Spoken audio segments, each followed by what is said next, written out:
안녕하십니까, 문틀란TV입니다. 대법원장 김명수의 불법과 비리 의혹이 눈덩이처럼 불어나 국민에게 큰 충격을 주고 있습니다. 대법원장 인사청문회 당시 김명수 청문회 준비팀에서 일선 판사들에게 야당에 대한 불법 로비를 사실상 지시했다는 충격적인 내용이 9일자 조선일보 보도로 알려졌습니다. 정치 독립이 핵심인 일선 재판부 판사들에게 야당 국회의원 대상 로비를 시킨 것은 중대한 직권남용 행위입니다. 보도에 의하면 법원 행정처 소속 판사들에게 뿐만 아니라 행정처 소속이 아닌 일반 판사들에게도 야당 대상 로비를 시킨 것으로 드러났습니다. 법원 행정처 소속이 아닌 판사에게 정치인 접촉을 지시했다면 명백한 직권남용에 해당합니다. 김명수 후보자의 지시와는 무관했다는 식의 변명도 통하지 않습니다. 청문회 준비팀은 후보자의 입김이 강하게 미치는 곳입니다. 즉 후보자가 주체고 나머지는 후보자를 돕는 보좌진일 뿐입니다.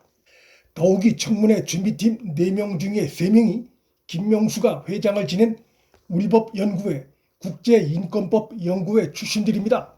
후보자의 입김이 보다 강하게 미칠 수 있는 구조입니다. 김명수가 임성근 판사에게 야당 로비를 직접 부탁한 사실도 임 판사의 폭로로 드러났고 김명수는 이에 대해 아무런 반박을 하지 못하고 있습니다. 임성근 판사는 부탁을 받을 당시 법원 행정처 소속도 아니었습니다. 국회에서 김희수 헌재 소장 임명 동의안이 부결돼 불안을 느끼고 있었을 김명수가 임성근 판사에게 대야 로비를 부탁하면서 다른 판사들에게도 같은 로비를 했을 가능성을 배제하기 어렵습니다. 김명수는 자신의 국회 임명 동의 과정에서 임 판사로부터 도움까지 받아놓고 그의 탄핵을 성사시키기 위해 그의 사직서 수리를 거부한 의혹을 받고 있습니다. 김명수의 이 같은 행위는 인간적으로 보면 배신의 행위에 가깝습니다. 김명수 인사청문회 준비팀은 국회에서 임명 동의안이 통과되자마자 그간 사용했던 컴퓨터 내용물을 디가우징 수법으로 완전 삭제하는 행위를 했습니다. 청문회 준비팀의 활동 자체도 기록에 남겨야 할 공적인 영역에 속합니다. 이것을 완전 삭제했다는 것은 공용 기록물 파손죄에 해당할 수 있습니다. 이 같은 행위는 청문회와 국회 표결 대비 과정에서 불법적인 행위가 있었다는 의혹을 불러일으킵니다.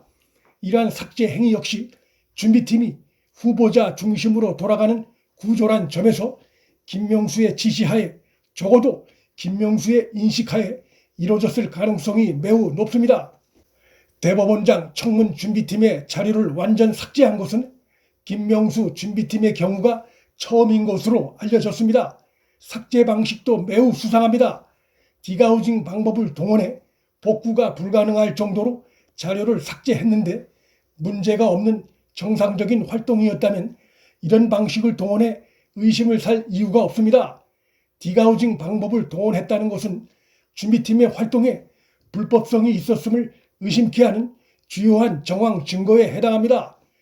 김명수는 대법원장의 취임 후 양승태 전임 대법원장이 상고법원 설치를 위해 여야 정치권을 의식한 행보를 하는 과정에서 제기된 여러 의혹을 문제 삼으며 사법 적폐 청산몰이에 나섰는데 그 대상이 됐던 판사들 대부분은 법원에서 무죄 선고가 내려지고 있습니다.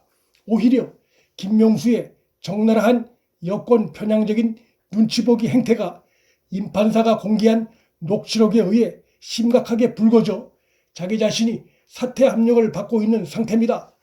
남의 문제점은 심각하게 보면서 자신의 문제적 행위에 대해선 경시한 결과입니다. 김명수의 여권 눈치보기 행태는 최근 있었던 법원 인사와 관련한 의혹으로도 심각하게 불거진 상태입니다.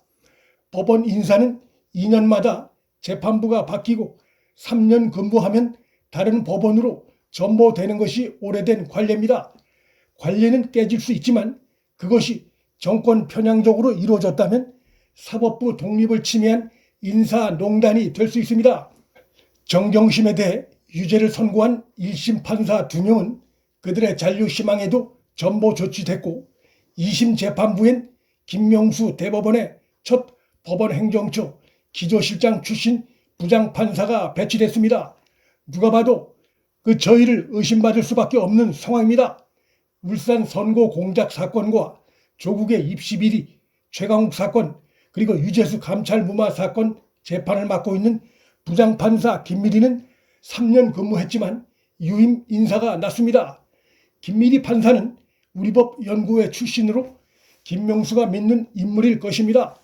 판사 김미리는 재판 초기 검찰의 기소가 조국의 검찰개혁에 대한 반격의 의미가 있다는 일각의 시각을 거론하는 발언을 해 검찰을 황당케 했던 인물이기도 합니다. 김경수 댓글 조작에 대해 유죄 선고했던 2심 재판장은 불과 1년 근무했음에도 다른 곳으로 전보 조치됐고, 양승태 전 대법원장 등에 대한 1심을 진행하던 3명 판사 전원도 다른 곳으로 전보 조치됐습니다. 마음에 드는 결과가 안 나오니 전보 조치했다는 의심을 살 만한 인사입니다.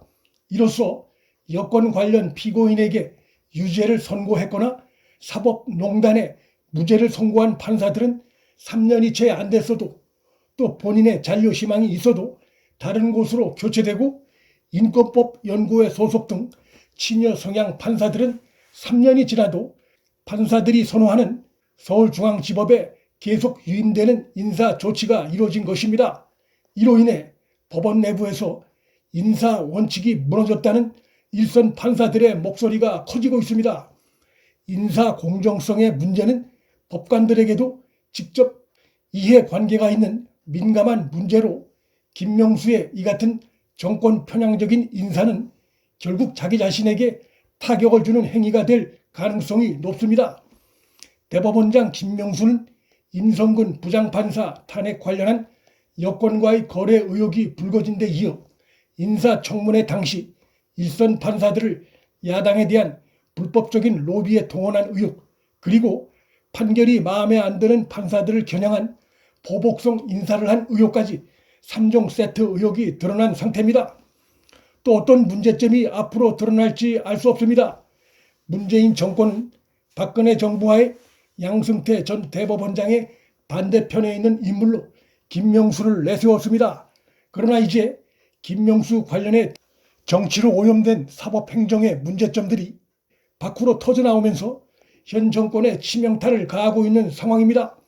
상고법원 설치와 외교 문제 고려 등과 관련됐던 이전 정부 양승태 전 대법원장의 문제와 달리 김명수의 경우는 사법부의 정치화를 키우고 자기 자신의 문제에 판사들을 불법적으로 동원했다는 점에서 문제가 훨씬 심각합니다.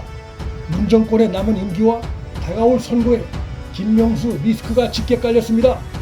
문틀란TV 여기서 마칩니다. 구독과 좋아요, 방송 공유는 방송 제작에 큰 힘이 됩니다. 시청해 주셔서 감사합니다.